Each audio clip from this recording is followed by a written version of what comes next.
Good morning. I'm Wayne. This is Amigos Dive Center, and we're here on a beautiful spring morning, June of 2012, and we're making an infomercial on the Tri-Hunter 6000. Either for those of you that are thinking of purchasing this product, or those of you that have already purchased it, this would be how you set it up and use it. So the first thing that we would want to do is hook up the on-off switch. All the parts are provided for you in the kit that we sell you. And the on-off switch looks like this. It's simply a magnetic switch that picks up a signal from the current in the compressor. And the way we would hook this up is unhooking or undoing the compressor, taking whatever power panel or panel we have to get to,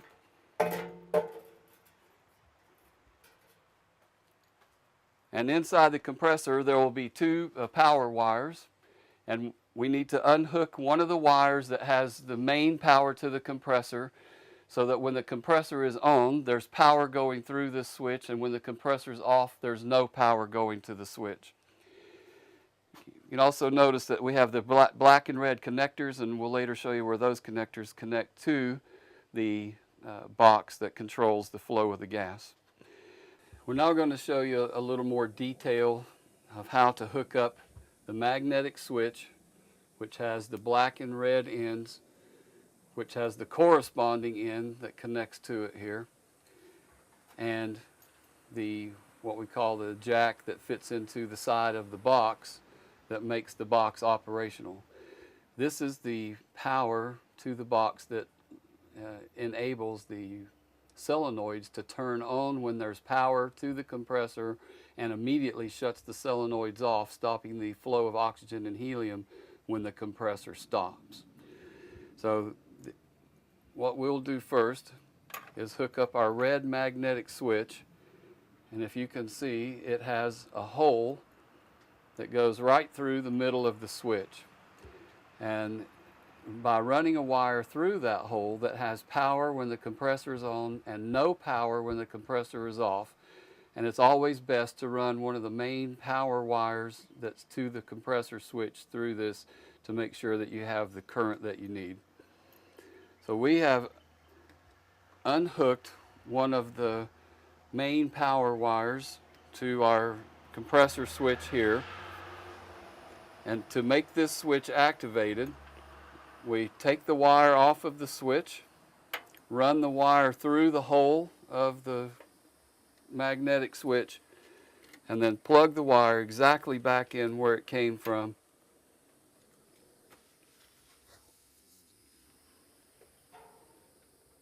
And then tighten that wire down.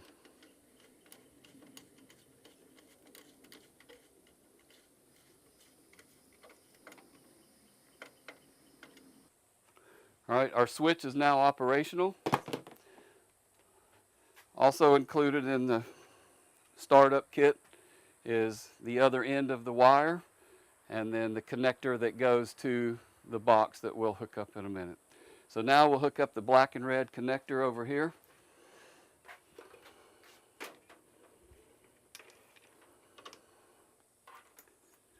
And we'll run the wire out of the compressor. In our case, we've already got one run out, but find a hole or drill a hole where you can run this wire out, and then eventually it'll run over to the control box.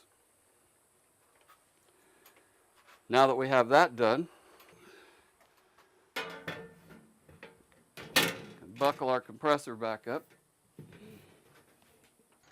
When we started our procedure, in the interest of safety, we disconnected power to the compressor so that while we were hooking up our voltage wires to the compressor switch, which is the red switch with the hole in it that we've shown you how to use, we disconnected the compressor. Now that all of our connections are back together and where they should be, we're going to reconnect the power to the compressor.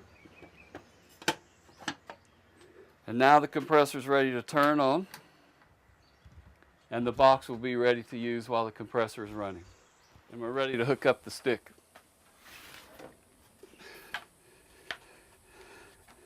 This is the main body of the Tri-Hunter 6000. At the top we have the helium injection with our mixers, and then we have sensor 1, which is the top sensor, and then below that we have our oxygen injection with the mixers, and then sensor 2. We'll attach this to the wall. In this case I have to take the filter off because we've got some screws that are right up at the top of it.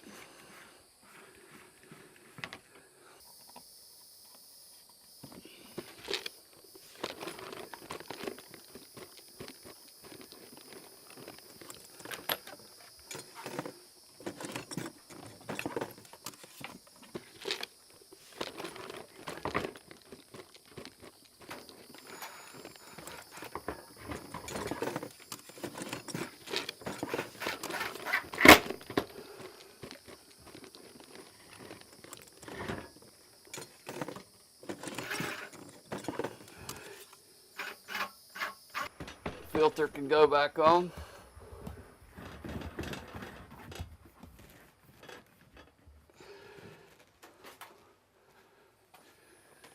And now we'll make an attachment from the stick to the compressor using some PVC or flexible pipe.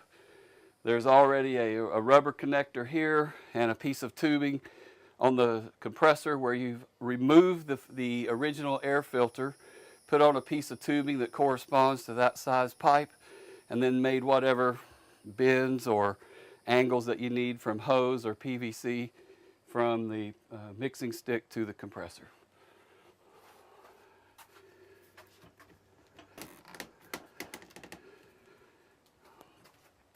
All right, we've now made our connection from the stick to the compressor, and now we'll hook the box to the wall. Presently we have two different versions of the box, or what we call the AccuBlend, and which meters in the oxygen and helium and comes up on digital numbers here, and we'll show you how to hook this on.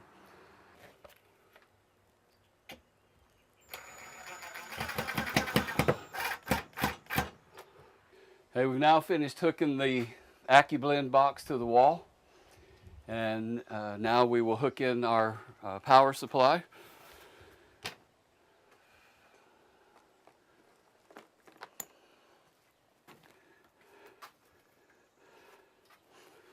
This is the other end of the gray wire that had the black and red connector on it, which is hooked to the on-off switch inside the compressor. And on the side of the box, there's a place that's marked compressor. And this will only fit in one place. There's basically 3 connections on the box, and none of them match each other. They only match the corresponding correct place to put this. So on the side of the box is a place marked compressor, and we're going to hook that in now. So that's now hooked to the compressor, so it turns on and off when the compressor is on and off. Then we have a power supply here with our other part of the connector. This is a 110 volt to reduce down to 1 amp or 1.5 amps. We make that connection, and then it plugs into the side of the box like so. And now the box is turned on and operational. Underneath the box, it's clearly marked which tubes are in and out.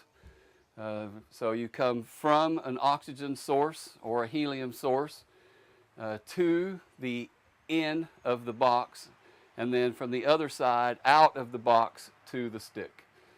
So we'll make those connections now. I've already pre-cut the correct length of tubing. This is for the oxygen.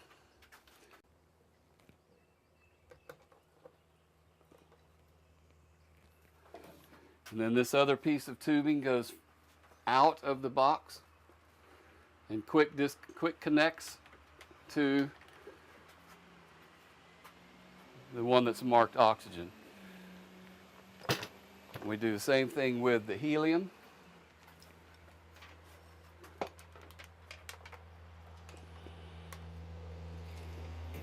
Helium in.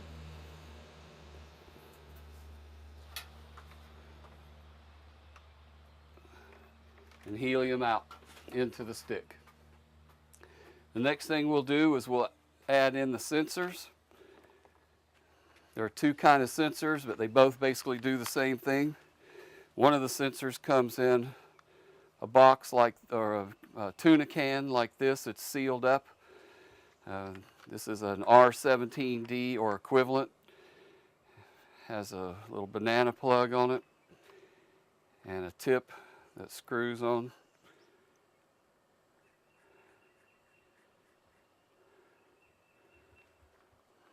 The other sensor is just a little more oblong in shape, but it's the same thing.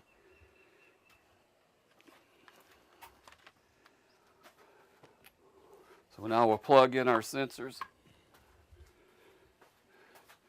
They're both oxygen sensors, so it doesn't matter which one plugs in where.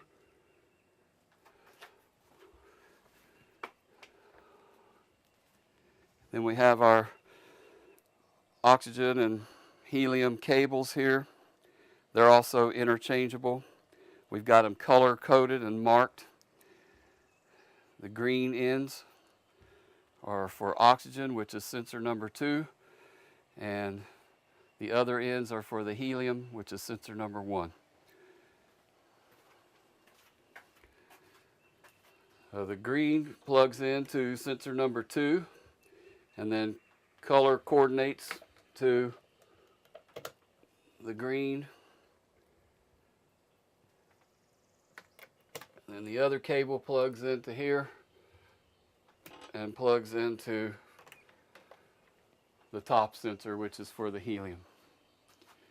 So now our system is operational as far as hooking it to the wall and from the wall to the stick to the compressor. So now we'll hook up some oxygen and helium regulators to a source, which is right behind us here, and show you how that goes. Now we're going to show you how to hook up the oxygen and helium regulators. They'll look like this, and except for the connection, which varies by different countries and so forth, but here in the States we have either a male or female for oxygen and helium. This happens to be an oxygen regulator, and it has the female fitting on it. The helium regulator will have the male fitting on it so that the two regulators cannot be mixed up, therefore theoretically at least preventing the gases from getting mixed up that you might be using. So these regulators can go on either a liquid oxygen that we have here. Here's one regulator already hooked up, or it can go into the what we call high pressure oxygen, or the regular oxygen that we use, which is aviators breathing oxygen.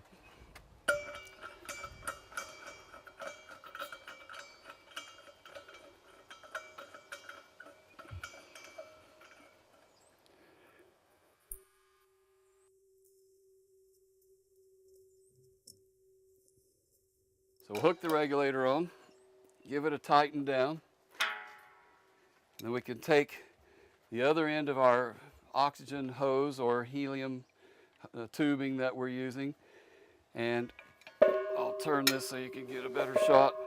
Right here is a quick disconnect, the same ones that we use on the stick and the bottom of the box and on our regulators. And to connect this, you simply put in and push, and it's connected. And to disconnect this tubing, you push up on the tab and slide the tubing out. That's how it locks and unlocks. So once it's there, we can turn on our oxygen, and I think this bottle is pretty much empty, but if not, we set our regulator here, the pressure, to somewhere between 30 to 60 psi.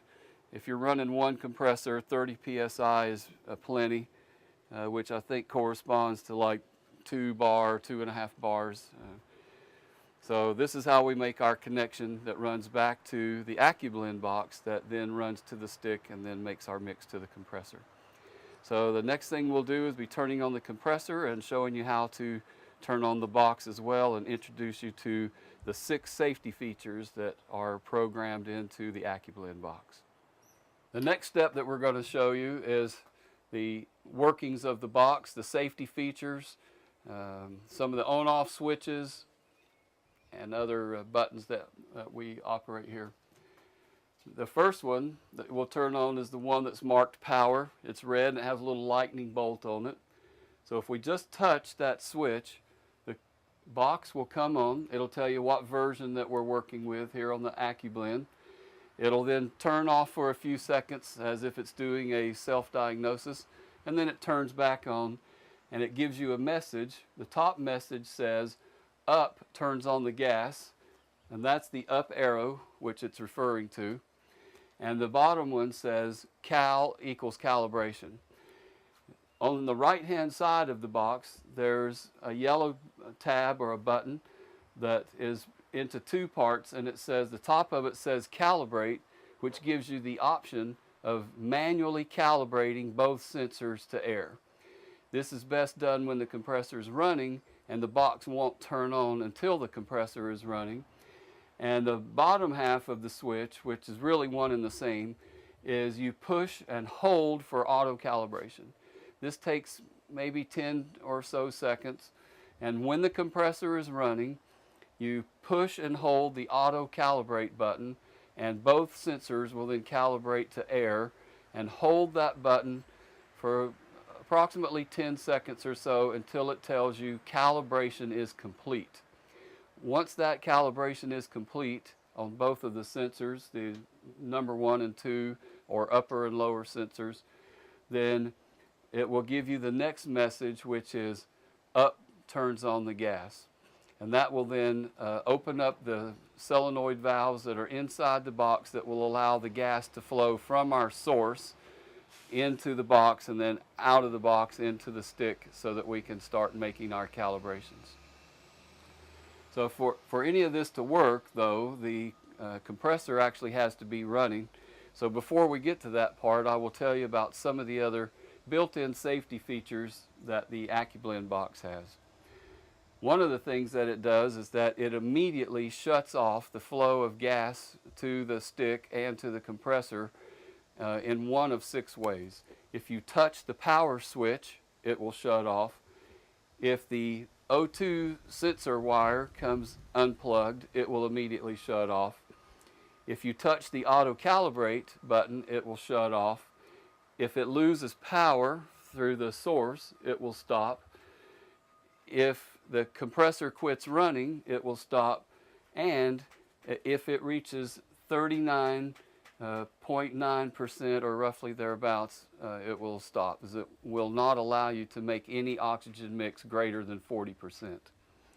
So those are the safety features that are built into the AccuBlend to our system.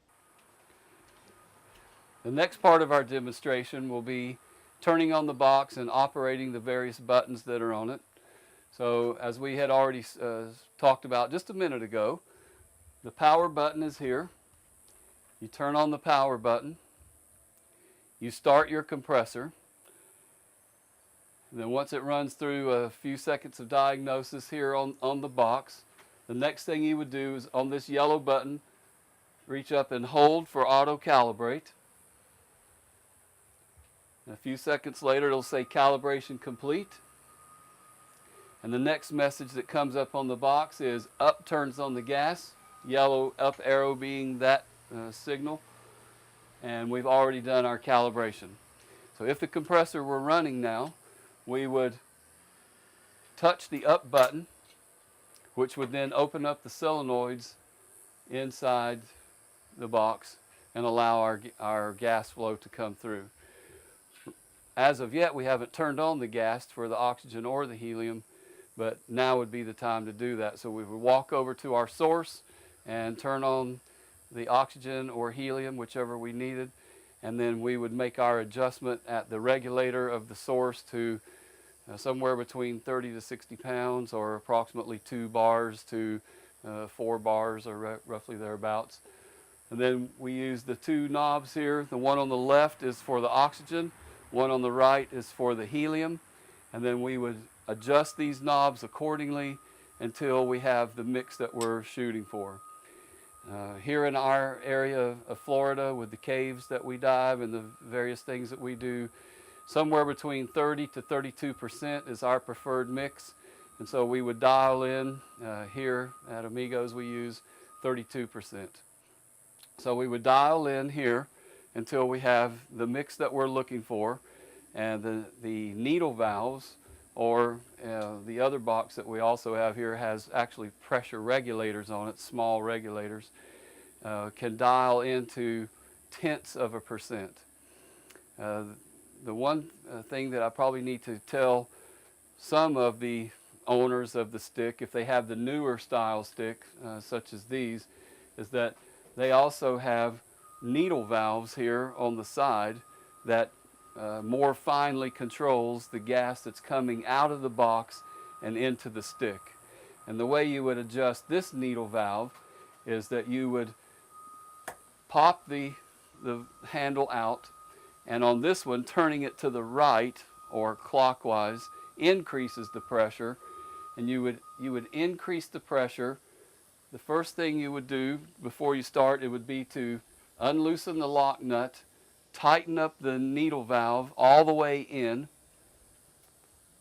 and then while the compressor is running, slowly start backing the needle valve out until the box is showing you that the oxygen level is too high, which will be approximately 39.9% or 39.8%. Once you've done that, you can then lock in the lock screw on the oxygen side, and you now know that the needle valve is tuned to the amount of cubic feet going through the compressor or the air being pulled through the stick, and also with the maximum setting. Then you can back off the valve until it drops below 39%. When the box reaches the 39% or almost 40% that shuts it off, it will put a message up and says oxygen level is too high, and up turns on the gas. So since the box is shut off, you'll then have to touch the yellow up arrow again to turn it back on, and then it will then give you the oxygen reading that it has. So if you wanted to manually calibrate your sensors, you would just briefly touch the calibrate button instead of holding it down like we did for auto calibrate, and sensor number 1 will flash. You can then use the up and down arrows to raise or lower the percentage on that sensor until it's locked in at 20.9 or roughly 21%.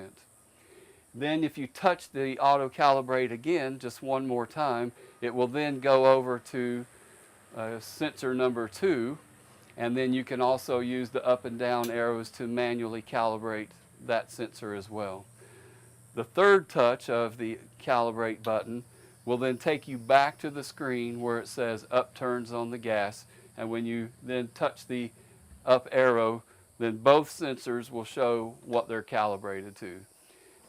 You can repeat this process as many times as you need, or whatever you need to do to get your 20.9% here on the two sensors.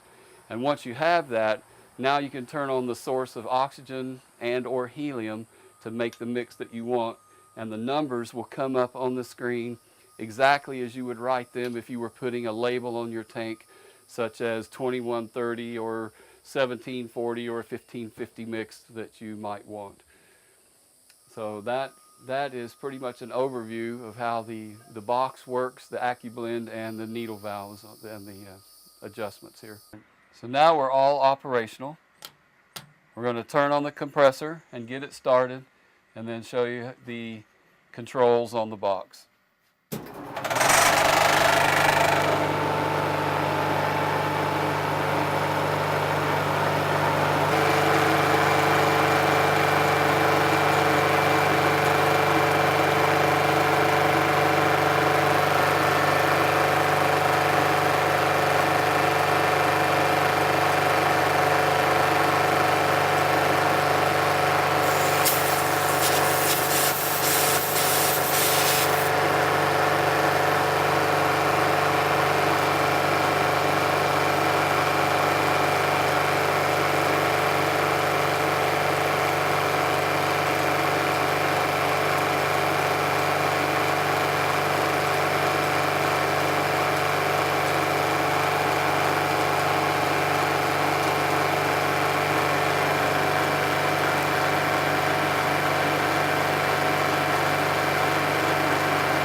With every Tri-Hunter 6000, you get a jump drive, and on this jump drive is a lot of information about the stick, including an owner's manual. But also included on this jump drive, which goes into your personal computer, are some charts that help you blend gas if you want to use air or nitrox as your blending gas. For instance, the chart that I'm holding here is an air top-up chart, starting with 21% air and going up to 90% O2. It's in easy-to-read format, and we've put stripes on, blue stripes on the most popular gases, which would be like 32, 36, 50, and 80%. So it makes it easy for your eye to catch. We've also printed out the Nitrox 32 chart for blending mixes above the technically 40% or 39.9%, at which point the box shuts off and won't go higher. So if you need to make mixes higher than that, you can use the charts, which are included on the mixing stick for air, 30%, 32%, 34%, 36, and then there's also a tri-mix mixing chart.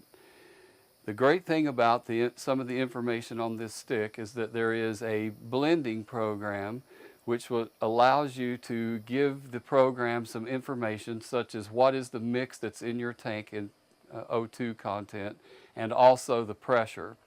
And then tell it what mix you would like to have, for instance, changing nitrox to tri-mix, and at what pressure you would like to have it. We've included those charts in bar and PSI, so it's easy to use for everyone.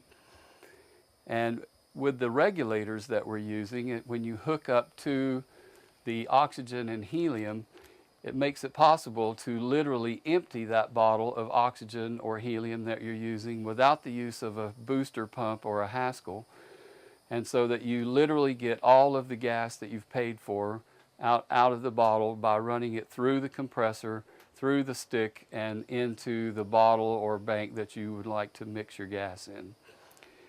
For many years I've mixed partial pressure mixes, tri-mix especially, which would take anywhere from upwards of 2.5 hours. And now we're doing that same mix to a greater degree of accuracy, literally in a matter of minutes. And as I said a minute ago, we are literally emptying the bottle of oxygen and helium, and therefore we get what we've paid for without sending it back to the gas company.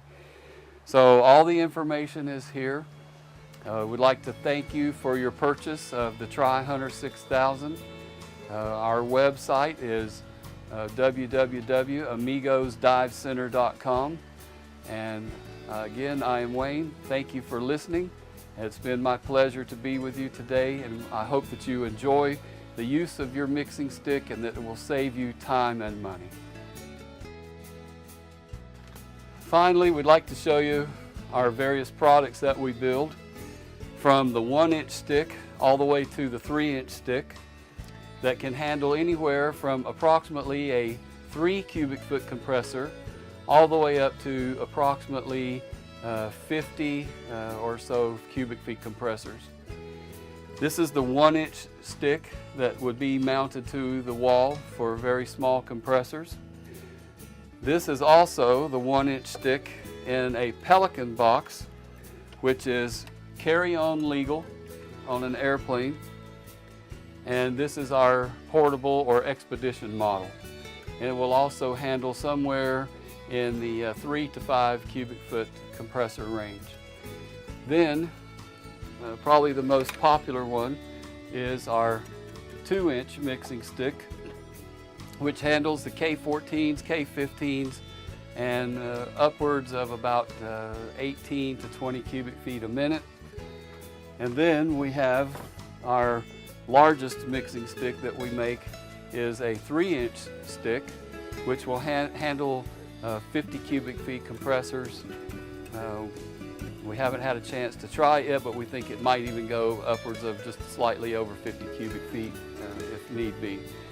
This 3-inch stick handles the 30 to 35 cubic feet, even upwards of 40, and then if we need to, we can go to the larger compressors as well. So that's an overview of our products. We're also in development of a 1.5-inch stick that sort of fits in between the 1 and the 2. We're sort of in the experimental stages with that now, but we have really high hopes, and we think it's going to work out just fine. So we've got a couple of them out there now being beta tested, and it looks like it's going really well.